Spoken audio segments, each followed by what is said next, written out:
This is Corbyn reading Katomi and the Buffalo Skull by Paul Gobble. I'm Mr. Katomi.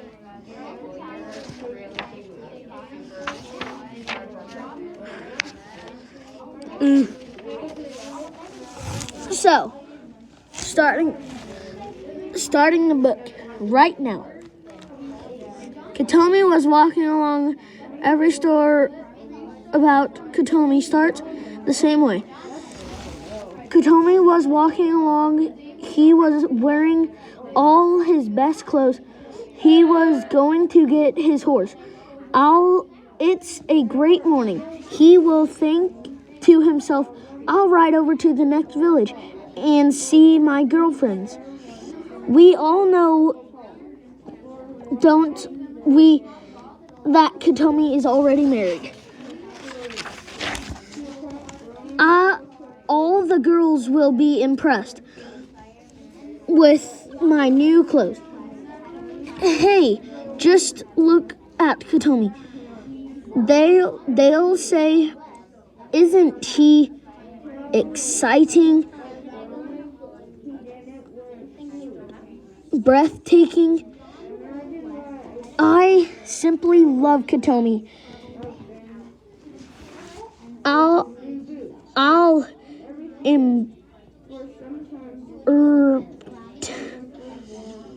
pretend not to hear them, and perhaps they'll say, morning nice thing about me.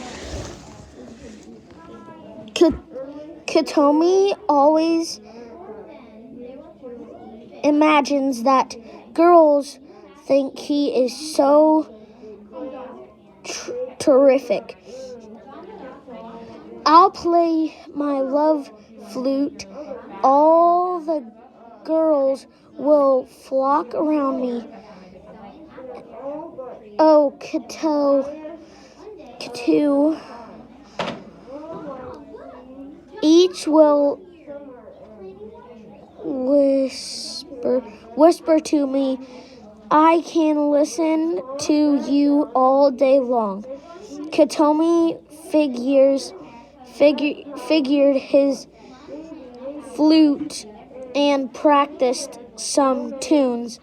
His horse liked the sound and came walking up to him.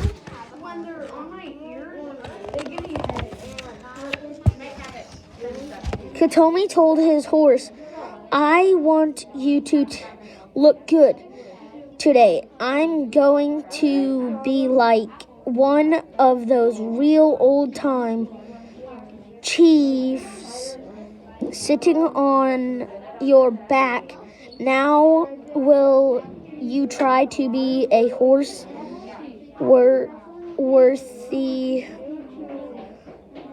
of a great chief? Just then this once. Will you get going? He shouted and he kicked his horse quite unnecessarily hard. Katomi shouldn't be rude to and unkind to his horse, should he?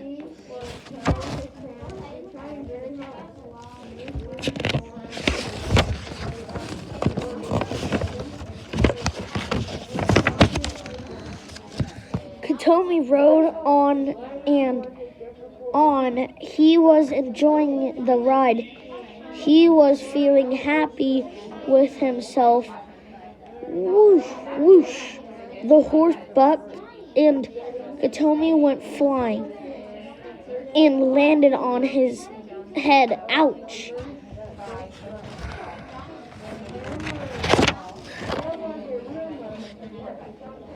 By the time Katomi had picked himself up, his horse had galloped off and was nowhere to be seen.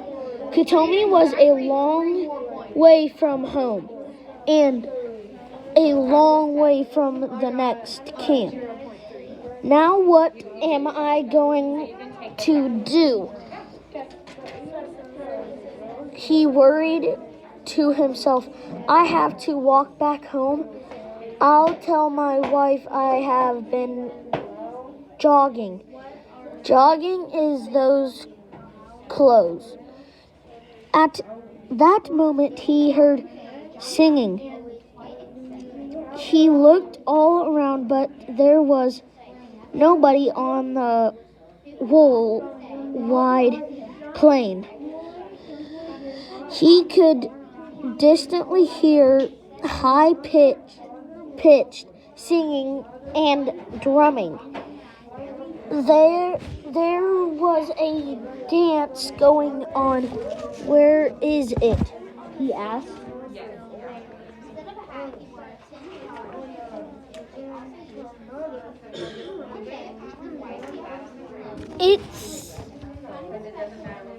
It's a mystery, Katomi said out loud.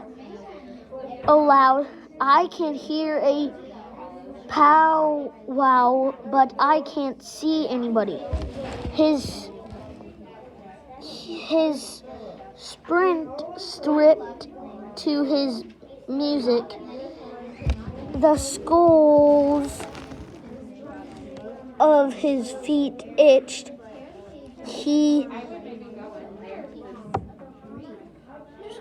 Moccasins began beating up and down. His eagle feathers moved and rustled, and in a moment, Tony was dancing to the beat of a mystery singing and drumming.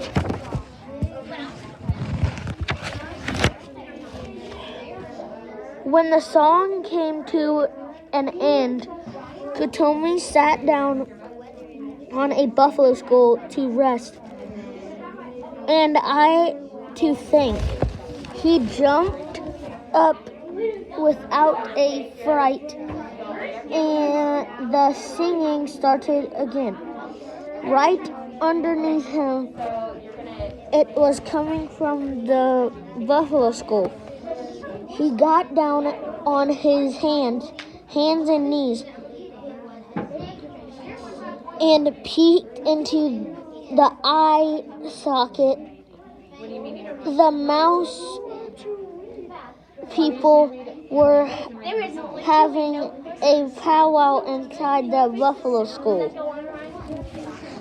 Not around you, but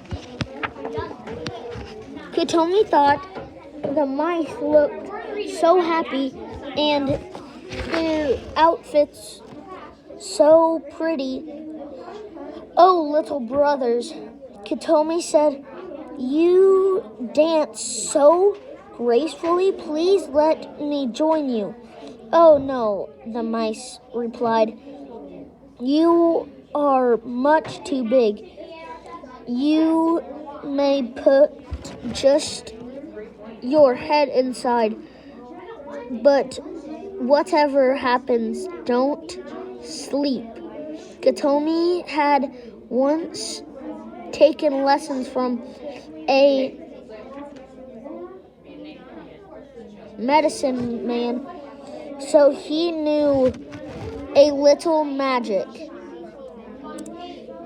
What just enough to make his head smaller and to squeeze it inside the skull. The singing made Katomi sleepy. Soon he was fast asleep. Do you remember the mice told him not to go to sleep? When the mice had finished dancing, then they nibbled off Katomi's hair He cried it away to line here nest.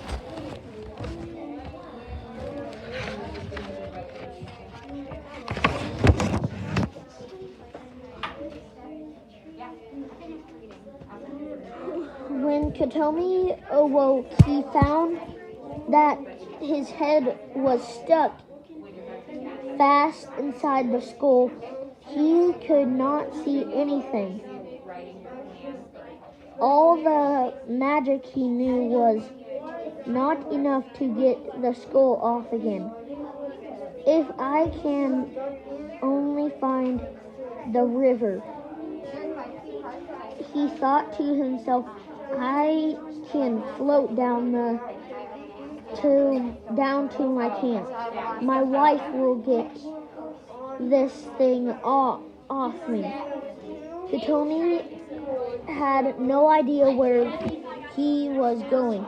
He tripped and stumbled down about blindly. He got caught on his brushes and he fell into ravines. Katomi is really in trouble, isn't he?